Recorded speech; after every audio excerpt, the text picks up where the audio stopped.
Video number 39. Video number 39, staying accountable in my real estate career. How are you doing, fam?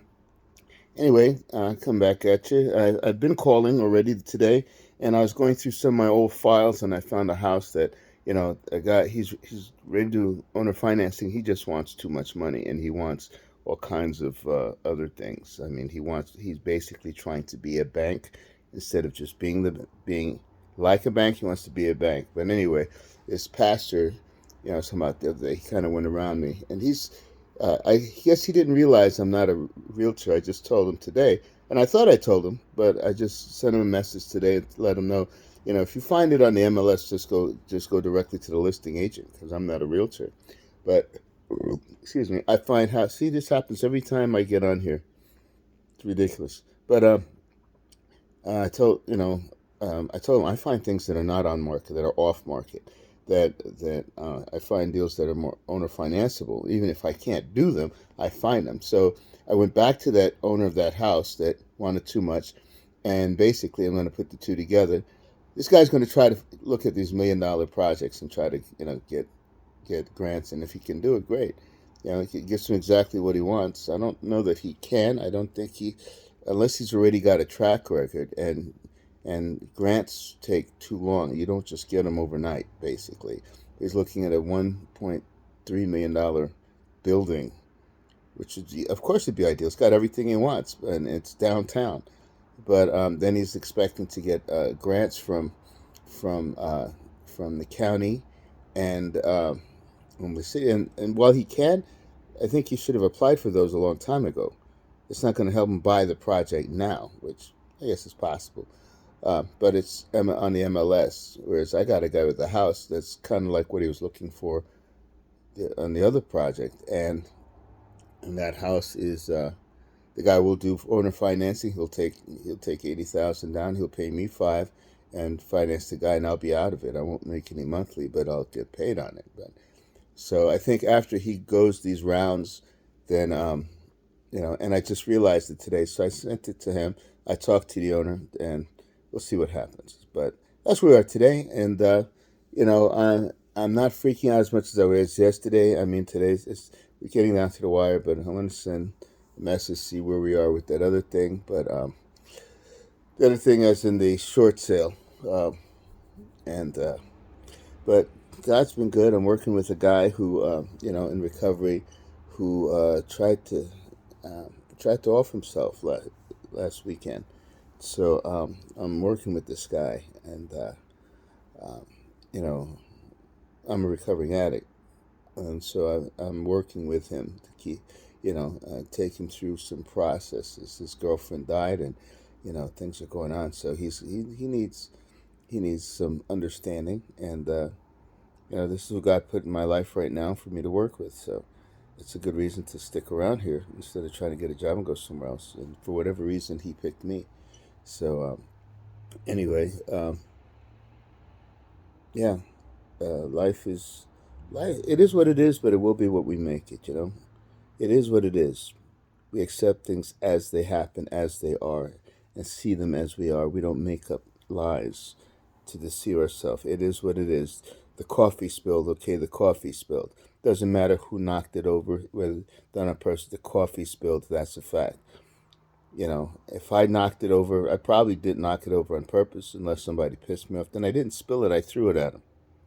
Okay, that's all it is. And I didn't, and I might apologize later for letting my temper get out of control and throwing the coffee. But I won't apologize for being angry if they did something to me. You know, um, I'll apologize for what I did. Or make amends. So it is what it is, but it will be what we make it. Is if I think you offended me, then I'm going to act different than if I think it was a mistake.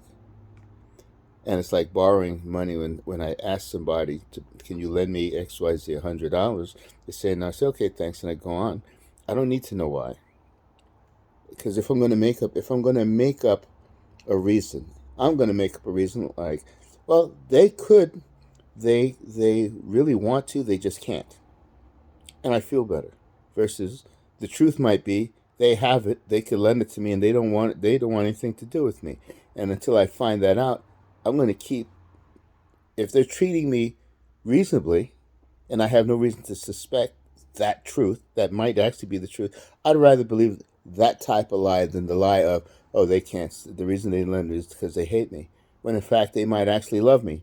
And they might have the money, but they have things happening that they need that money for and can't afford it if I don't pay them on time, kind of thing.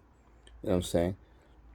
So, anyway, but then again, if they are actually my enemies, I'd rather know they're my enemies and accept. Okay, this person doesn't want me in their life. It's like when we're dating. You know, the worst thing we do in dating is not believe people when they tell us they don't want to be with us. We go out with them, and the mistake we make is we jump into the sack, and oh, the sex was so good, and then we forget that there's a human being on the other side who has ideas and desires, and outside of that, you know, they have goals or not, and if we don't look at who that person is, we forget all that, and then they decide, oh, I don't want you anymore, and we don't believe it, and we beg and we plead and we hang. It's like that's stupid. If we eliminate, if we do it God's way, and we just don't jump in bed, and we get to know the person, we find if we want to be with them for real. We find out who this is. Anyway, this is supposed to be real estate, and I went off tangent because I have my friend here who I'm working with. But you know, as we look at our goals, here's the question: is that going to make me a better person and allow me to do things for my fellow man more than what I'm doing now? Because if it does, take the risk, go for it. You know, if it gives you more upfront, it's not upfront. You got to spend more time. Starting a business, you got to spend a lot more time.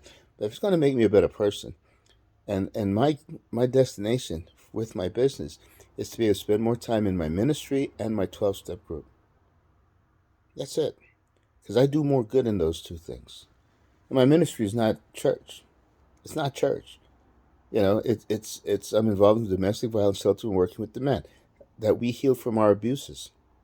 We men, a lot of us been through a lot of abuse things, and we don't like to talk about it, which is why it's important that we had. And I run a thing called Men of Compassion here in Spokane, Washington, and we're going to open this up in the end of August. Open up for more men to come in, and I hope as you're watching this, that those of you who are looking, who have the guts to say, okay, let me go there and heal. You know, some of us have been raped. Some of us have been uh, physically abused, sexually abused, emotionally abused, spiritually abused. You know, and we don't talk about that, and we hold it in, one reason we die of heart attacks so much sooner than women. Women tend to talk more. We don't, and in that group, it's a safe place. All right, so I'm gonna stop there. Love you all. Have a good day, and may God bless.